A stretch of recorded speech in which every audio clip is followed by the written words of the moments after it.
saya Wilis Erila Citra, NIM 193141076. Di sini saya akan menjelaskan mengenai makna proklamasi. Pada hari Jumat tanggal 17 Agustus tahun 1945, Presiden Soekarno memproklamasikan kemerdekaan negara Indonesia di rumahnya yang berada di Jalan Pegangsaan Timur nomor 56 Jakarta. Secara lantang, Presiden Soekarno membacakan naskah proklamasi yang telah dirumuskan semalam suntuk bersama tokoh-tokoh proklamasi lainnya. Adapun bunyi teks proklamasi yaitu: Proklamasi, kami, bangsa Indonesia, dengan ini menyatakan kemerdekaan Indonesia. Hal-hal yang mengenai pemindahan kekuasaan dan lain-lain diselenggarakan dengan cara seksama dan dalam tempo yang sesingkat-singkatnya. Jakarta, 17 Agustus tahun 1945, atas nama bangsa Indonesia, Soekarno-Hatta. Nah, dengan dibacakannya teks proklamasi, Indonesia menyatakan bahwa telah terbebas dari belenggu penjajahan yang telah mengikat sejak ratusan tahun silam.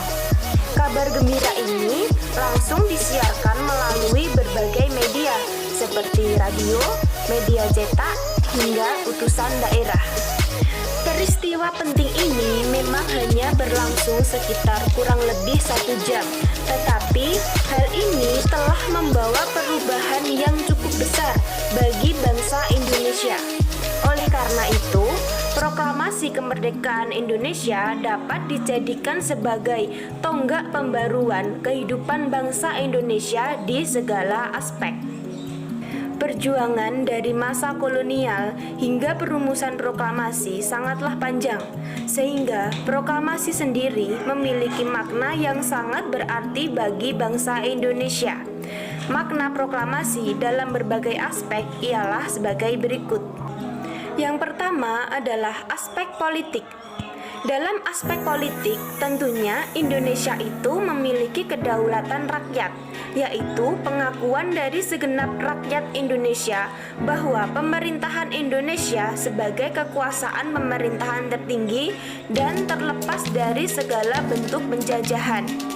Inilah yang diperjuangkan oleh rakyat Indonesia sejak zaman dahulu. Yang kedua adalah aspek sosial. Segala bentuk diskriminasi rasial dihapuskan dari bumi bangsa Indonesia. Selain itu, juga semua warga negara Indonesia dinyatakan memiliki hak dan kewajiban yang sama dalam berbagai bidang. Tidak ada perbedaan suku, agama, dan yang lainnya. Hanya ada satu kata, yaitu Indonesia. Yang ketiga adalah aspek ekonomi. Dalam aspek ekonomi, terdapat kewenangan bagi bangsa Indonesia, yaitu untuk menuju masyarakat sejahtera dengan kekuasaan menguasai dan mengelola sumber-sumber daya ekonomi secara mandiri. Tidak ada lagi monopoli-monopoli dan perampasan hak kekayaan negara oleh bangsa asing. Aspek yang keempat adalah aspek budaya.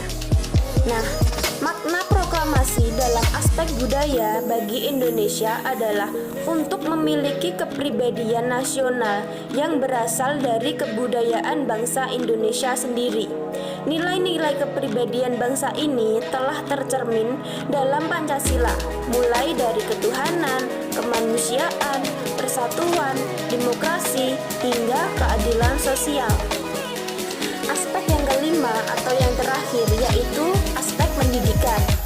Pendidikan di Indonesia dapat merdeka seutuhnya itu ketika seluruh rakyat Indonesia, baik wanita maupun pria, baik miskin maupun kaya, semua dapat menempuh pendidikan yang sesuai.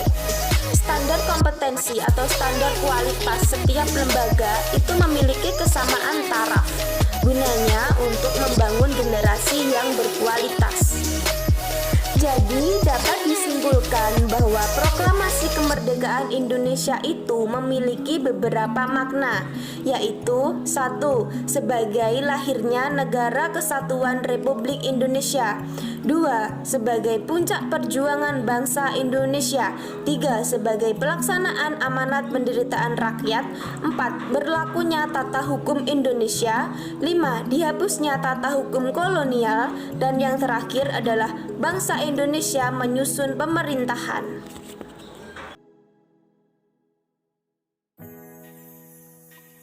Assalamualaikum warahmatullahi wabarakatuh. Perkenalkan, nama saya Kamila Kusumaningsih, NIM 193141072 dari kelas PGMI 5C.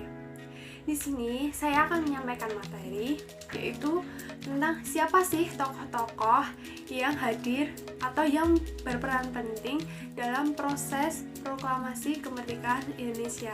Yuk kita simak.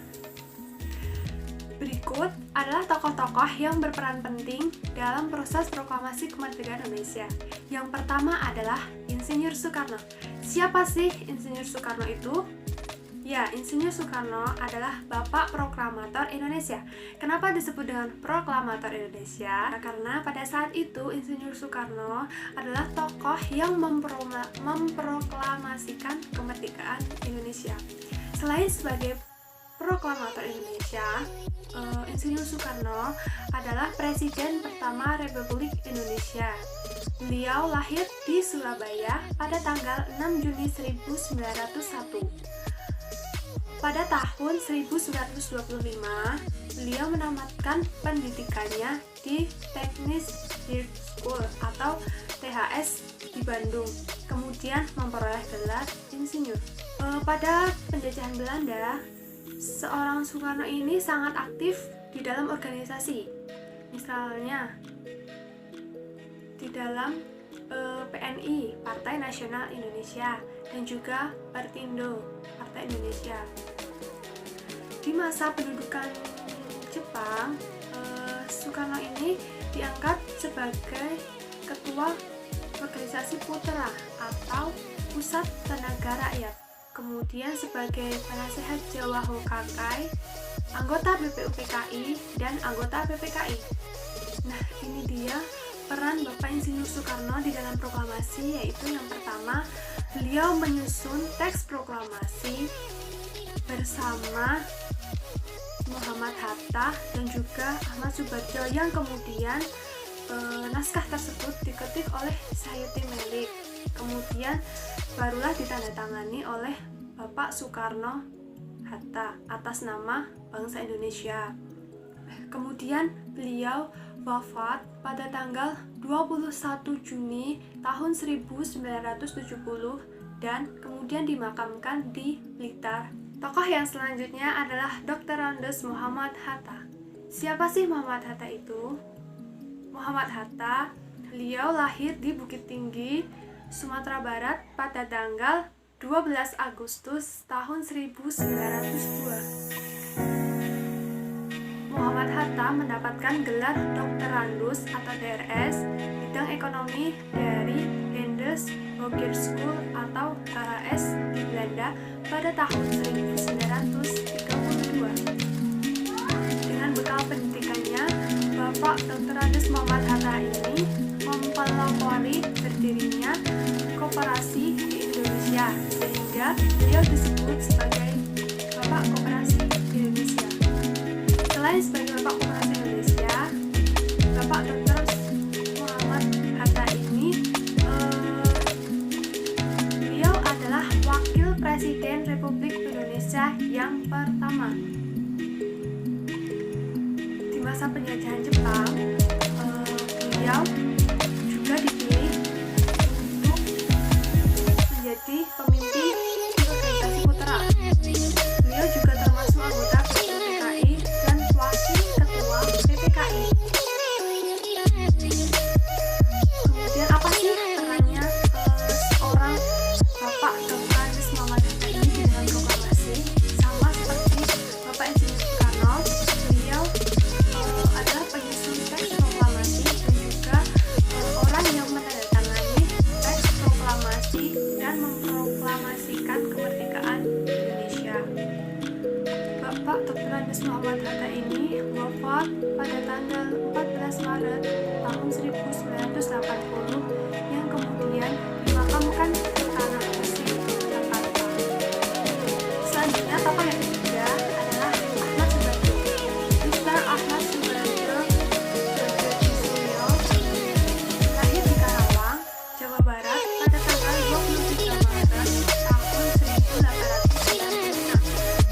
Setelah lulus dari HBS atau Sekolah Menengah Atas di Jakarta pada tahun 1917, kemudian memperoleh gelar Master in the yang disingkat MPhil atau disebut juga Sarjana Hukum atau SH pada tahun 1933 dari Universitas Leiden, Belanda.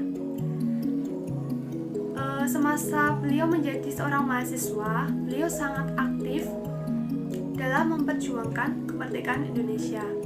Beliau juga bergabung di dalam sebuah organisasi kepemudaan seperti Jong Java dan Perkumpulan Mahasiswa Indonesia di Belanda. Mr. Ahmad Subarjo ini pernah menjabat sebagai Duta Besar Republik Federal Swiss periode 1957 sampai 1961.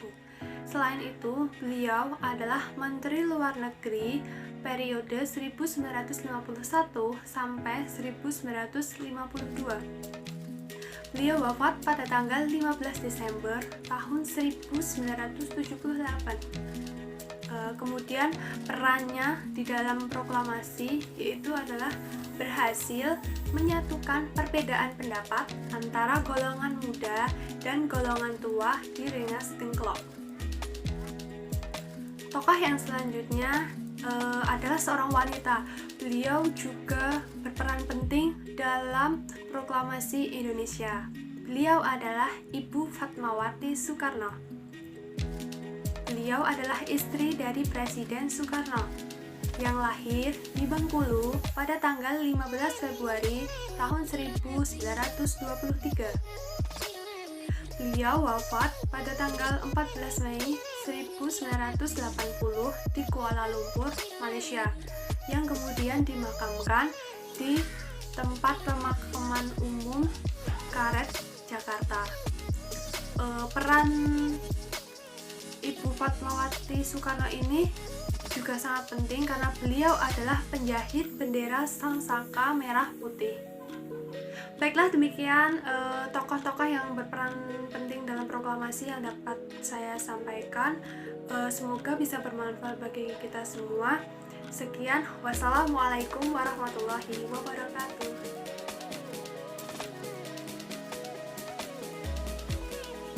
Saya Nabila Tusulika, NIM 193141070. Di sini saya akan menyampaikan materi tentang antisipasi bencana alam. Yang pertama, mengantisipasi ancaman gempa bumi. Gempa bumi adalah gerakan kulit bumi yang terjadi secara mendadak. Dampak dari gerakan ini dapat menyebabkan kerusakan yang parah. Untuk mengantisipasi adanya bencana ini, ada beberapa langkah yang harus dilakukan. Antara lain, yang pertama, membuat rumah maupun bangunan yang sesuai dengan standar. Yang kedua, mengikuti penyuluhan yang diadakan oleh pemerintah dan lembaga terkait. Yang ketiga, mempersiapkan anggota keluarga untuk menghadapi keadaan darurat.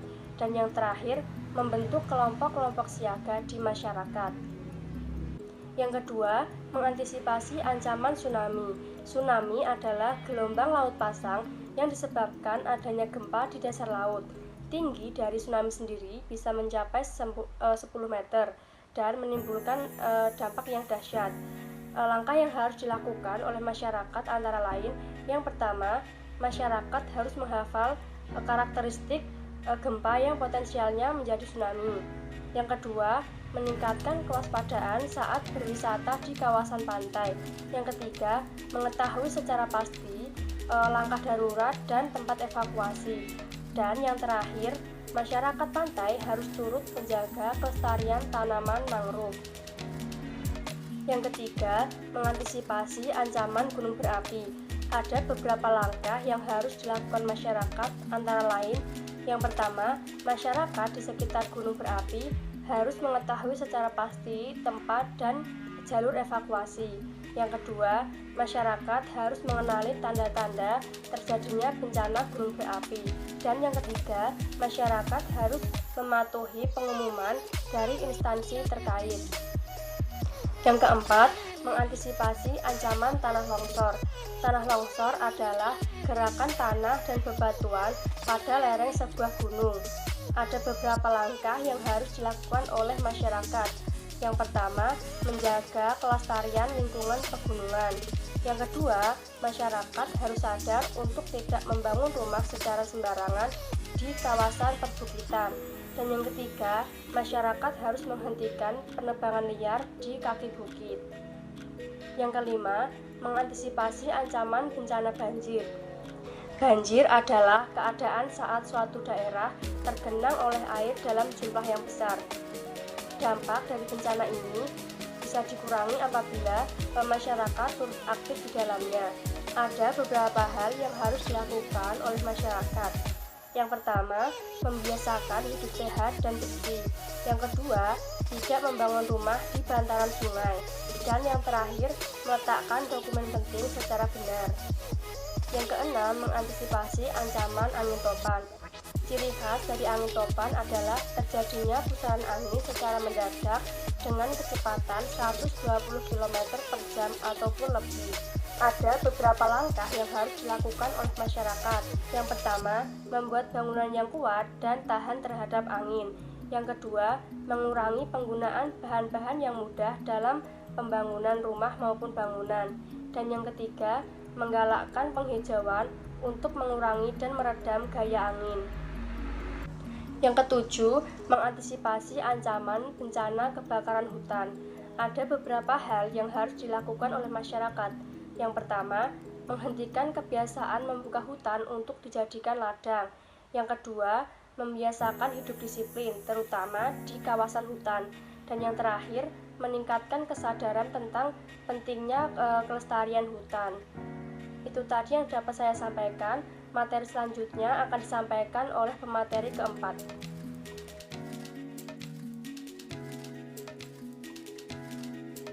Di sini saya akan menyampaikan materi tentang tindakan saat terjadi bencana alam. Yang pertama, tindakan saat gempa bumi. Antara lain, 1. Apabila berada di dekat pintu atau jendela, segeralah berlari keluar rumah. Yang kedua, apabila di dalam ruangan, segera masuk ke bawah meja untuk melindungi tubuh. Yang ketiga, apabila berada di luar rumah, hindari bangunan tinggi, papan reklam, atau tiang listrik. Bangunan-bangunan tersebut bisa roboh akibat gempa. Yang keempat, jangan berlindung di bawah pohon yang besar. Yang kelima, selamatkan dirimu dengan mencari ruangan yang terbuka seperti lapangan atau sawah. Yang selanjutnya, setelah gempa usai, jangan buru-buru masuk ke rumah, bisa jadi ada gempa susulan. Yang kedua, tindakan saat terjadi tsunami. Tsunami diakibatkan oleh gempa bumi. Jarak waktu antara gempa dan tsunami adalah 40 menit. Tidak setiap gempa menyebabkan tsunami. Tsunami biasanya diawali surutnya air laut secara mendadak, hingga dasar laut kelihatan. Selanjutnya terdengar suara gemuruh dari arah laut. Yang ketiga, tindakan saat gunung api meletus. 1. Hindari daerah bahaya seperti lereng gunung, lembah, atau kawasan yang memungkinkan diakhiri lahar.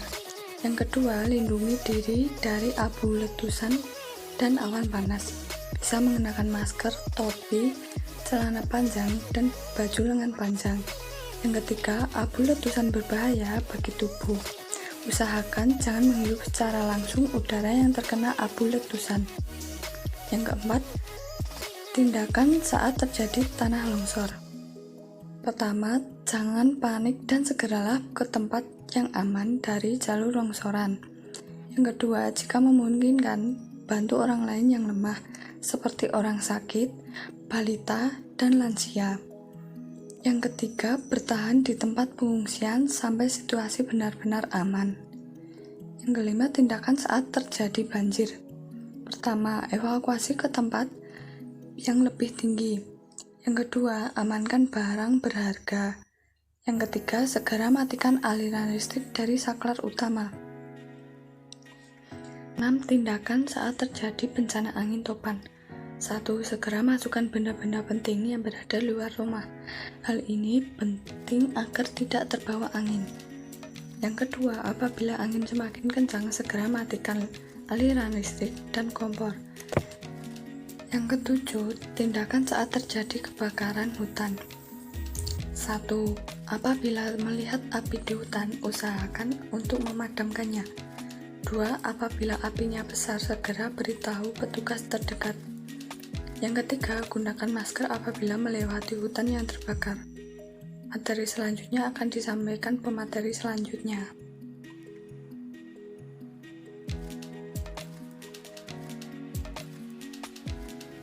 Perkenalkan, saya Lutfiah Hafifatiati, NIM 19314141094. Di sini saya akan melanjutkan penyampaian materi mengenai tindakan setelah terjadi bencana alam. Nah, sebelumnya apa itu pengertian bencana alam? Bencana alam adalah bencana yang diakibatkan oleh adanya peristiwa alam. Nah, bentuk-bentuk dari bencana alam itu meliputi gempa bumi, gunung meletus, banjir, angin topan, tanah longsor, kebakaran hutan, atau kekeringan. Nah, dampak yang ditimbulkan adanya bencana alam yaitu dapat mengancam kehidupan manusia, lalu menyebabkan kerusakan lingkungan, dan bisa berdampak pada sosial atau psikologis bagi masyarakat. Nah, adanya bencana alam akan membuat kita sedih dan menderita. Namun, kita tidak bisa berdiam diri dalam kesedihan. Kita harus bangkit dari keterpurukan. Nah, oleh karena itu, ada beberapa langkah yang diambil oleh pemerintah dan masyarakat setelah terjadinya bencana alam. Yang pertama, peran pemerintah dalam tanggap darurat bencana. Nah, tanggap darurat bencana itu apa? Tanggap darurat bencana adalah serangkaian kegiatan yang dilakukan dengan segera setelah terjadi bencana. Nah, tujuannya untuk apa? Tujuannya adalah untuk menangani dampak buruk yang ditimbulkan oleh adanya bencana. Adapun yang dilakukan pemerintah diantaranya yaitu yang pertama, pemerintah segera meneliti, menetapkan status bencana, dan melakukan evakuasi terhadap lokasi dan korban bencana. Lalu yang kedua yaitu pemerintah segera memenuhi kebutuhan dasar dan memperbaiki sarana vital. Nah, untuk daerah-daerah bencana biasanya dikirim tenda-tenda darurat. Nah, seperti yang ada dalam gambar tersebut, yaitu aparat TNI yang sedang mendirikan tenda darurat. Selain itu, pemerintah juga memberikan beragam bentuk bantuan pangan serta pakaian. Nah, lalu yang ketiga yaitu memberikan fasilitas air minum dan kebersihan. Seperti yang ada pada gambar tersebut, yaitu kepedulian pemerintah untuk mengatasi kesulitan air saat terjadi bencana.